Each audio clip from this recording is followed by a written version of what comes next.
before the shocking confrontation between a fake security guard and a janitor's wife, we first step into the quiet life of the man everyone overlooked. He wasn't rich in appearances, nor powerful in the eyes of the tenants. But hidden beneath his humble routine was a truth that would one day change everything. The sun rose slowly over the city, spilling light to the tall windows of the Crestwood Towers. For most tenants, the morning meant coffee brewing in modern kitchens, business suits pressed, and cars waiting in the underground garage. But for Raymond Cole, the building's janitor, the morning began long before anyone else stirred awake. He had already swept the lobby floors by the time the first residents stumbled out in their slippers to fetch a newspaper. Raymond was a man of simple routines, a figure so familiar to the tenants that many barely registered his presence. Dressed in a plain gray uniform, his toolbox always slung over one shoulder, he seemed like just another worker earning a modest wage. He never complained, never raised his voice, and never asked for recognition. Yet there was something steady about him, a quietness that wasn't weakness but a choice, a stillness that suggested he carried more within him what met the eye. His wife, Lila, often joined in the mornings, especially on weekends. While he fixed leaky faucets or changed flickering lights, she polished the brass handles of the lobby doors or arranged fresh flowers in the vases. Together, they moved through the building like invisible caretakers, unnoticed but indispensable. The residents walked past them without more than a nod, rarely bothering to learn their names. To the tenants, they were the janitor and his wife. No more, no less. But Lila knew her husband better than anyone. She saw the sharpness in his eyes when he read the newspaper late at night, catching details most people overlooked. She heard the measured calm in his voice when others might panic.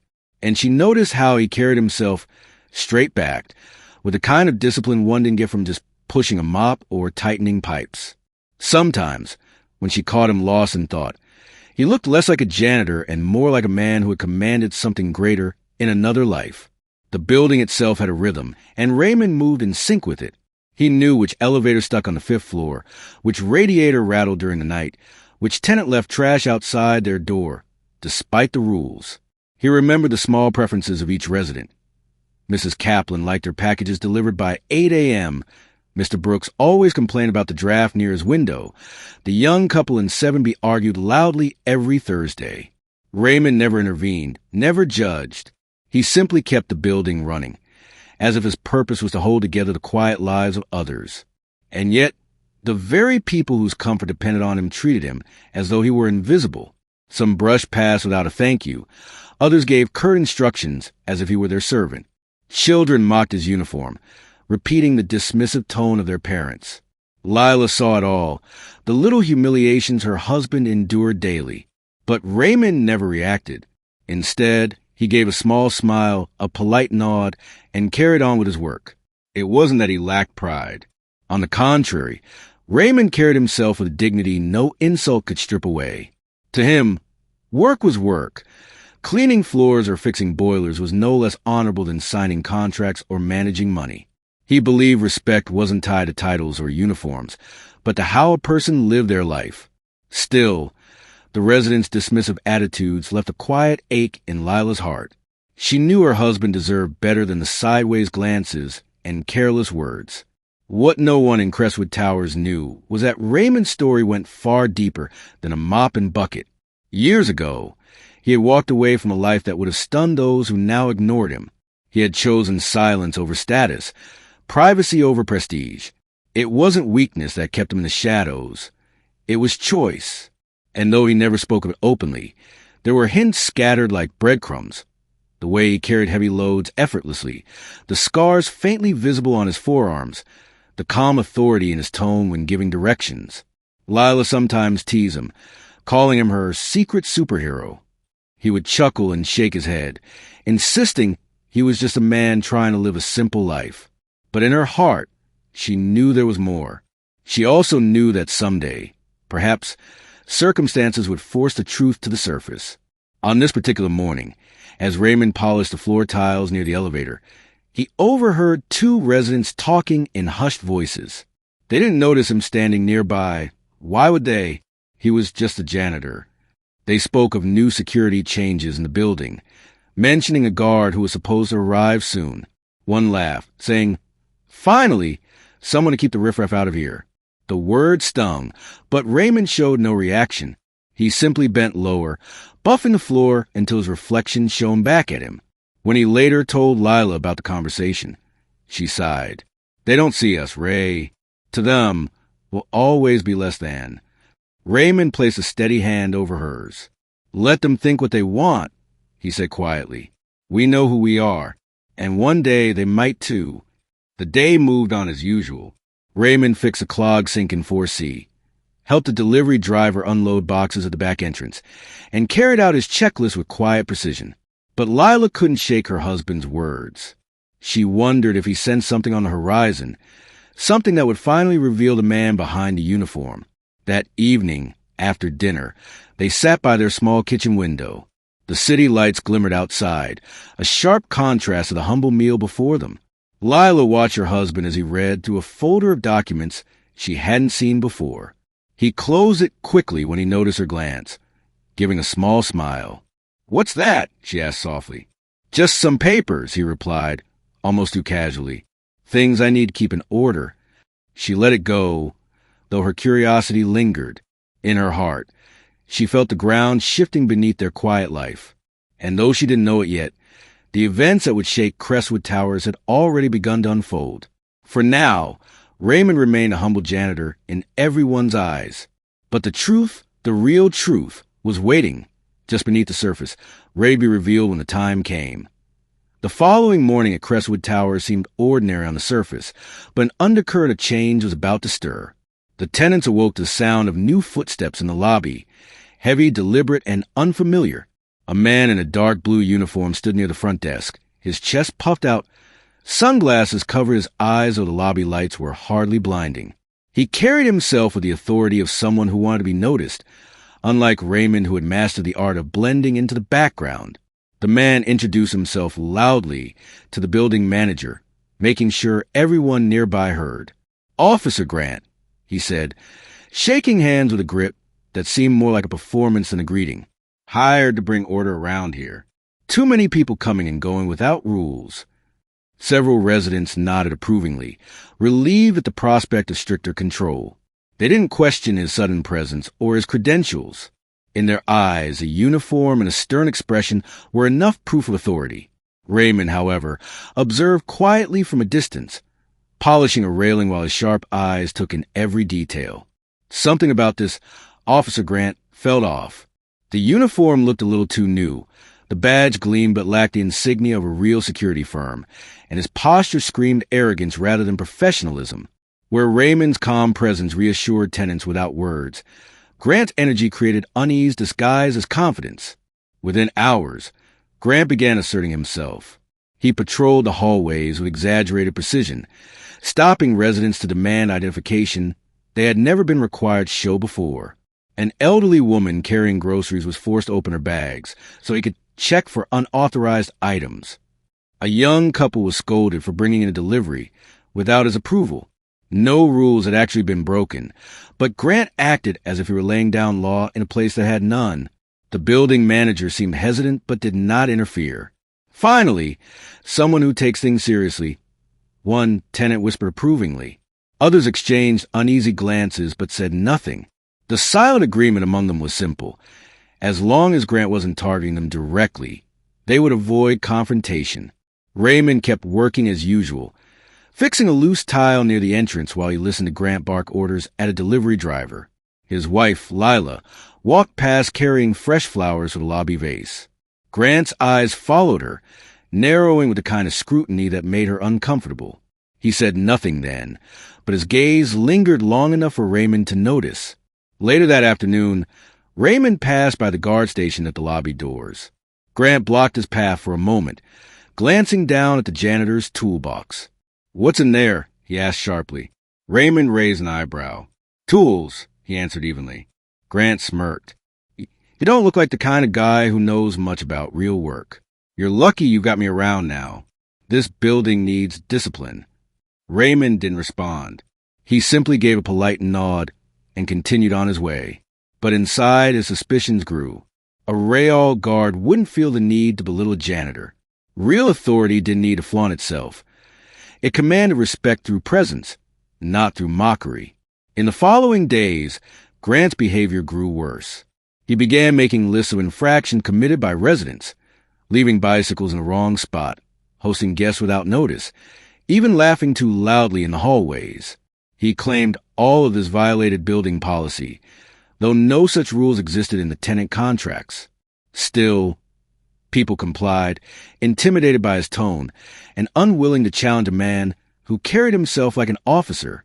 Children who once played in the courtyard were scolded harshly, told their noise was disrupting order.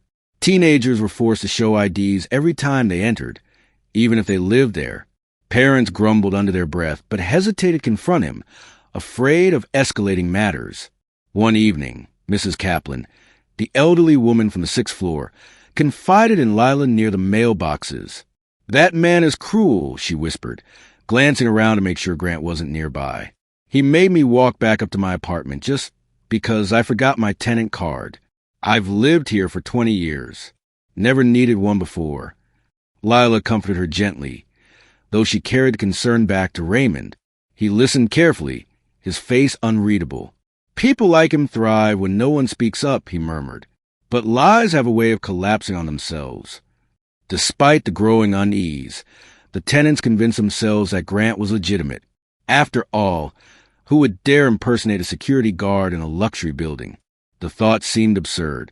Only Raymond, with his sharp instincts, recognized the inconsistencies stacking up. The missing security license on Grant's badge, the way his paperwork was never checked by management, the overly aggressive tactics used to establish control. One afternoon, Raymond overheard Grant boasting to a group of residents. "Back in my days working for federal security," he said, "I handled situations far worse than this. Keeping people in line here is child's play." The residents nodded, impressed by the story, though no one asked for proof. Raymond silently filed the claim away. Men who had truly served in serious roles didn't need to brag about it. They carried that history differently, with weight, not arrogance. As the days passed, Grant's presence began to reshape the atmosphere of Crestwood Towers. What once felt like a comfortable residence now felt like a controlled space. People hurried through the lobby, avoiding eye contact, hoping not to be stopped by the guards' probing questions. The laughter of children grew quieter, the casual conversations between neighbors less frequent. A tension settled over the building, invisible yet heavy. Raymond noticed everything. He continued his work, outwardly unbothered, but inside he was watching, waiting. He knew something was coming. Grant's arrogance was building toward a breaking point, and when it came, Raymond had a feeling it would involve him, or worse, Lila. One night, as Raymond locked up the maintenance room, he caught sight of Grant in the lobby. The guard was speaking on his phone, his voice low but urgent. "Don't worry, I've got it under control," Grant muttered. "Nobody here asks questions. Easy money." The words confirmed what Raymond had suspected all along. This was no Rayall guard. He was playing a role, and sooner or later, that performance would collapse. But for now, the tenants remained silent, blinded by the uniform and the false sense of authority it carried. And Raymond, though he held the truth in his gut, kept his silence too, knowing the time wasn't yet right to reveal what he knew. The stage was set.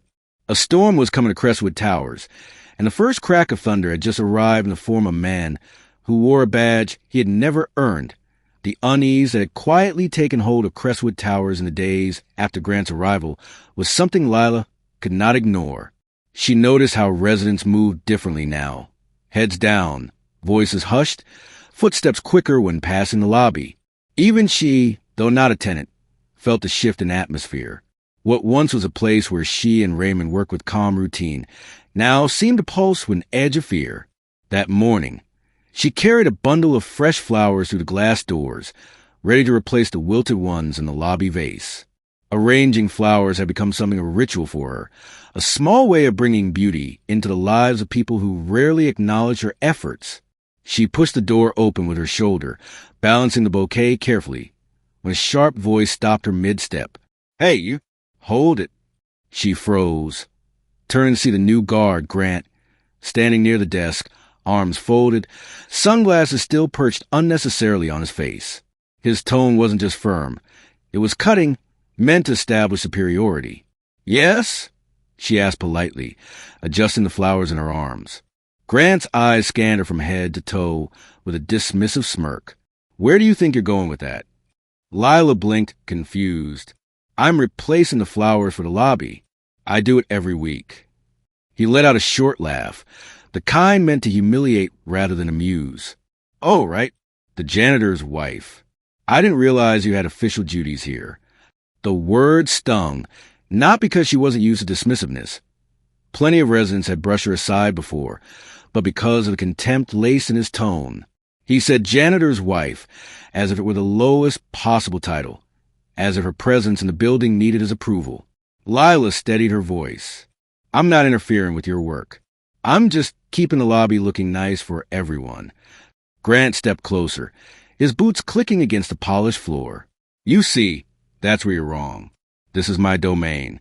Anything that happens here goes through me first. Next time you ask permission." For a moment, silence hung in the air, thick and uncomfortable. A few residents standing near the elevators had paused, pretending not to listen but clearly absorbing every word. None of them intervened. They lowered their eyes and shuffled into the elevator, letting the doors close without so much as a glance at Lila. Her cheeks warmed, but she refused to shrink beneath his glare. She placed the flowers firmly into the vase, arranging them with deliberate calm. "The tenants like fresh flowers," she said softly, "and I'll keep bringing them whether you approve or not." Grant narrowed his eyes. "Watch your tone. You're not above the rules just because you're married to the janitor. Don't forget your place." Lila held his stare for a moment before turning away, refusing to give him the satisfaction of seeing her flinch. But inside, her stomach knotted. She had dealt with arrogance before, but this man was different. His cruelty was intentional. His authority built on intimidation rather than respect. Later that day, she told Raymond about the encounter. He listened quietly, his hands folded on the table, his expression unreadable. "He stopped you in front of others?" he asked. "Yes.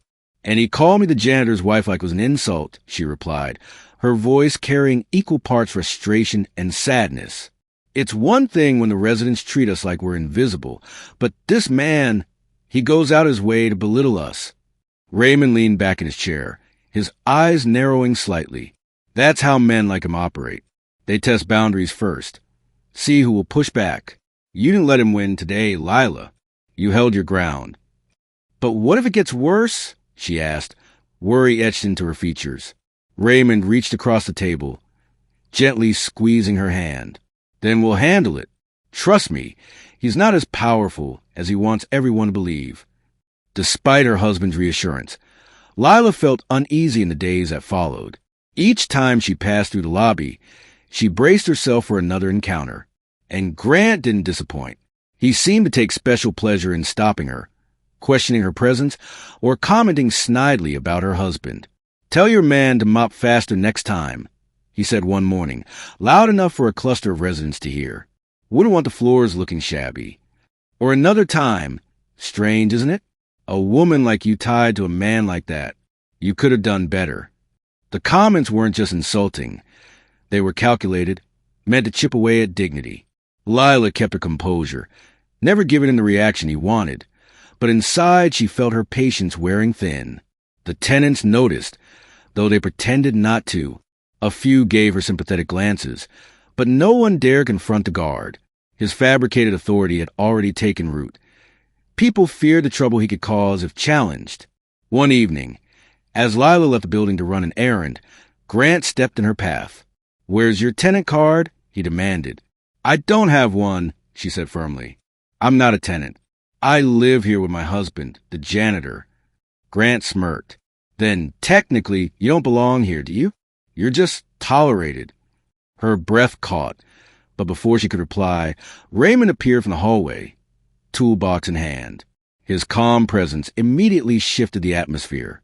He placed himself between his wife and the guard, his voice steady but firm. "That's enough." Grant raised an eyebrow. "Relax, janitor. Just doing my job." Raymond's gaze was unflinching. then learned the difference between authority and harassment. The tension was palpable. For a brief second, it seemed Grant might push further, but something in Raymond's calm intensity gave him pause. With a dismissive snort, he stepped aside, muttering under his breath. Lila exhaled shakily once they were outside. "He's not gonna stop, Ray. I can see it in his eyes." Raymond nodded slowly, his jaw set. "No, he won't. But when the time comes, he'll regret underestimating us." For now, the encounters remained a battle of words and looks. But the pattern was clear. Grant was targeting Lila deliberately, using her as a way to provoke Raymond. And though Raymond remained calm on the surface, the fire behind his steady eyes hinted that the janitor was no ordinary man, and that this story was far from over. The tension that had been quietly building finally reached a boiling point. Grant no longer tried to hide his disdain, and his words sharpened like knives whenever Lila passed through the lobby. What had begun as small remarks had escalated into deliberate acts of humiliation, each one louder, crueler, and more public than the last. It happened on a Thursday morning. The sun streamed through the tall glass windows of Crestwood Towers, lighting up the polished floor of the lobby. Residents gathered in small clusters, waiting for the elevators, some carrying shopping bags, others rushing off to work. The atmosphere was its usual mix of hurried routine, until Grant decided to turn it into a stage.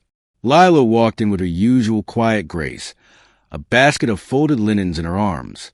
She planned to drop them off in the janitor's storage closet before heading upstairs to replace the towels in the laundry area. She kept her eyes low, hoping to pass through unnoticed. But Grant spotted her immediately. "Well, if it isn't the janitor's little helper," he said loudly, his voice echoing across the lobby. Heads turned, and a few tenants shifted uncomfortably, but no one said a word. Lila stopped, her face tightening. "Good morning," she said softly, trying to move past him. Grant stepped in front of her, blocking her path. "What's in the basket? Let me guess, laundry? House chores? Oh, right. That's all you're good for." He smirked, glancing at the residents nearby, making sure they heard every word. A ripple of unease spread among the bystanders, but their eyes darted away quickly. Some pretended to check their phones. Others busied themselves with the elevator buttons. No one spoke up. Lila tightened her grip on the basket, her knuckles pale against the woven handle. "Excuse me," she said firmly, her voice steady though her chest ached with humiliation. Grant leaned closer, lowering his voice just enough for her to hear. "You really think you belong here? This building is for people with status, not tag-alongs living off their janitor husbands." The cruelty in his words cut deep, but Lila refused to let him see her break. She lifted her chin and moved past him, her steps deliberate and unhurried. Still, the sting of silence from the others pressed heavily on her heart. The people she had served quietly for years, the people whose halls she had cleaned and whose complaints she had answered through her husband, stood frozen like statues, unwilling to confront the bully in their midst. The harassment didn't end there. Later that same day, as she returned from the grocery store with a small bag of vegetables, Grant struck again. This time, he called out to her from behind the desk. "Hey, janitor's wife, did you get enough scraps for dinner? Or do you and your man fight rats for food in the basement?" A few tenants chuckled nervously at the cruel remark, not out of agreement but out of fear. Laughter was easier than confrontation. Lila paused, her cheeks burning, but she kept walking. If she stopped, if she allowed herself to respond, he would win. But Grant wasn't satisfied with her silence. He followed her toward the elevator, continuing his tirade. "Tell me, does he pay you in pocket change for helping him? Or is cleaning floors your shared romantic activity?" The words were meant to crush her dignity, to strip her of self-respect in front of an audience. And though Lila's heart pounded painfully, she kept her head high, her posture straight. Her silence became its own form of defiance. Still, the humiliation left scars. That night, sitting across from Raymond at the dinner table, she finally let the tears fall. "He's not just cruel, Ray. He wants to break me, and everyone lets him." Raymond's face darkened, though he remained calm.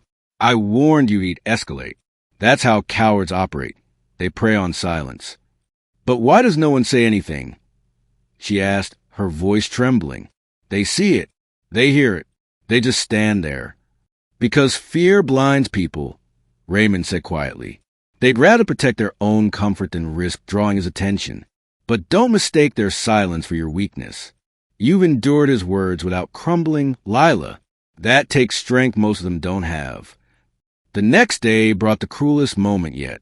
A group of tenants had gathered in the lounge for coffee, their voices filling the air with casual conversation.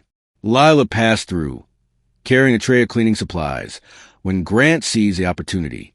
"Look, everyone," he announced loudly, pointing at her. "The building has its own maid service, courtesy of the janitor's family." The room fell silent. All eyes turned to Lila. Some looked away quickly.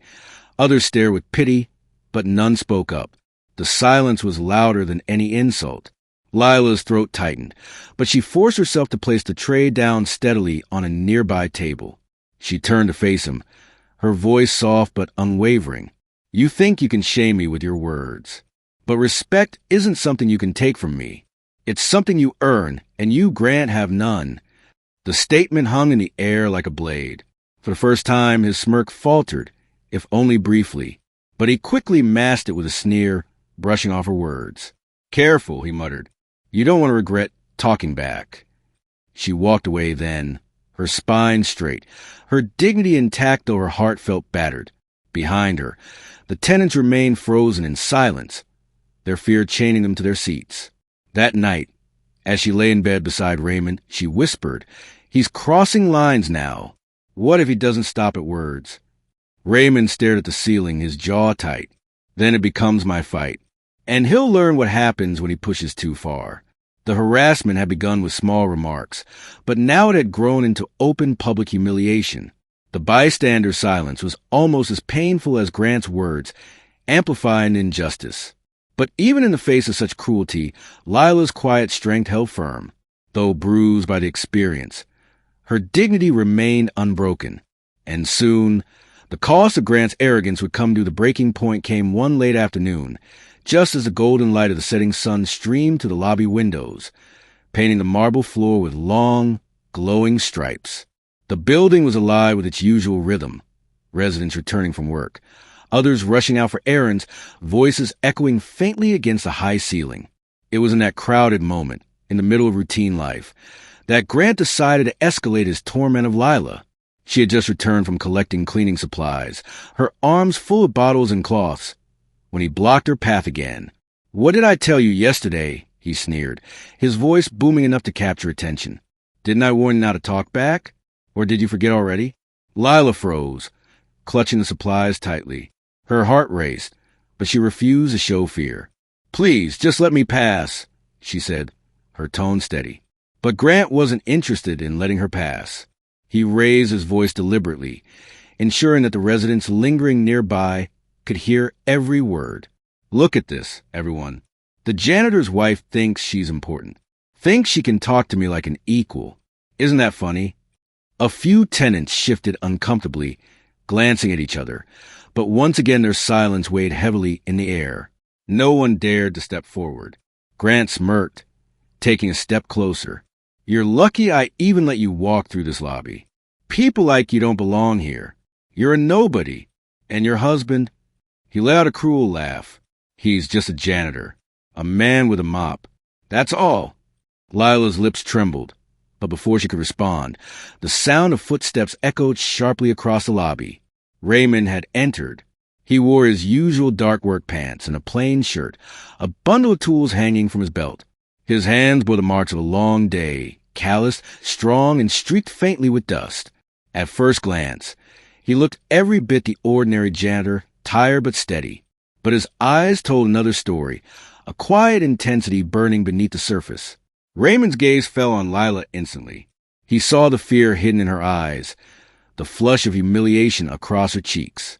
His jaw tightened, though his steps remained calm and measured as he crossed the lobby. "Ray!" Lila whispered, her voice breaking.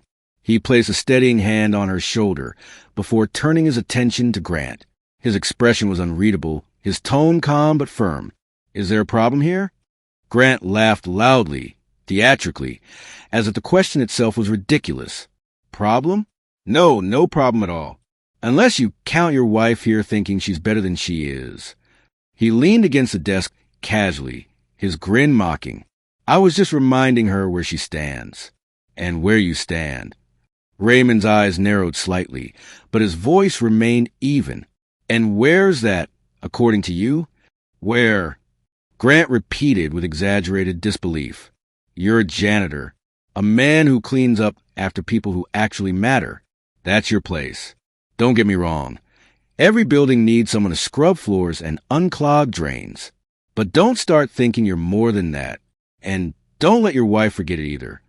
The words hit the air like a hammer. A murmur ran through the lobby as tenants exchanged uneasy glances, but still no one interfered. Raymond stood silent, his calmness almost unnerving in the face of such open disrespect. He didn't raise his voice, didn't take a step forward. He simply looked at Grant with steady, piercing eyes, the kind that spoke louder than any retort. Grant, mistaking silence for weakness, pushed harder. What's the matter, janitor? Cat got your tongue? Oh, wait. I guess words don't come easy when your whole life is pushing a broom. You should thank me, really. I'm keeping your wife in her place before she gets ideas above her station. Lila bristled, but Raymond's hand on her shoulder kept her grounded. He didn't flinch, didn't snap, didn't give Grant the satisfaction of seeing anger. His calm was a storm contained, a silence so controlled that it unsettled even some of the residents watching. Respect, Raymond finally said, his voice quiet but carrying weight, is something you give, not something you demand. You should remember that. Grant laughed again, though there was a flicker of uncertainty in his eyes. Big words from a janitor. Tell me, do you practice speeches while scrubbing toilets? Raymond said nothing more. He simply held Grant's gaze, a silence so thick it made the bully's laughter feel forced. The elevator chimed, breaking the tension for a moment as a group of tenants shuffled out. One older woman paused, glancing at Raymond with something like sympathy, but she, too, remained silent. Grant puffed his chest, emboldened by the silence of others. Face it, janitor. You and your wife don't belong here. This is a place for people who have made something of themselves. People with money. People with power. Not for you. Raymond's lips curved into the faintest of smiles, though it held no humor. And you, he asked calmly, what have you made of yourself? For a brief second, Grant faltered, as if the question struck deeper than intended, but he quickly recovered, sneering. I'm security. I keep people safe. That's more than you'll ever do with a mop and bucket. Raymond didn't argue. He didn't shout. He simply turned back to Lila and said, Come on, we're done here. As he guided her toward the elevator, the silence in the lobby grew deafening. Grant stood frozen for a moment, staring after them with narrowed eyes. He had expected anger, retaliation, maybe even a fight he could win in front of an audience. Instead, he was left with a calmness he couldn't shake off, a quiet confidence that unsettled him more than any punch would have. Lila leaned closer as they entered the elevator, whispering, Why didn't you say more? Why didn't you stop him? Raymond's expression remained unreadable as the doors closed. Because his words don't define us. And because some lessons are best taught when the time is right. For the first time, doubt flickered in Lila's eyes. She wanted to believe him, wanted to trust that his calmness wasn't surrender but strategy. And deep down, something in his tone told her he was waiting, watching, preparing, back in the lobby. Grant forced a laugh, shaking his head as if brushing off the strange encounter. But the image of Raymond's steady eyes lingered, gnawing at his confidence. For all his mocking words, he couldn't shake the feeling that he had underestimated the man he called just a janitor.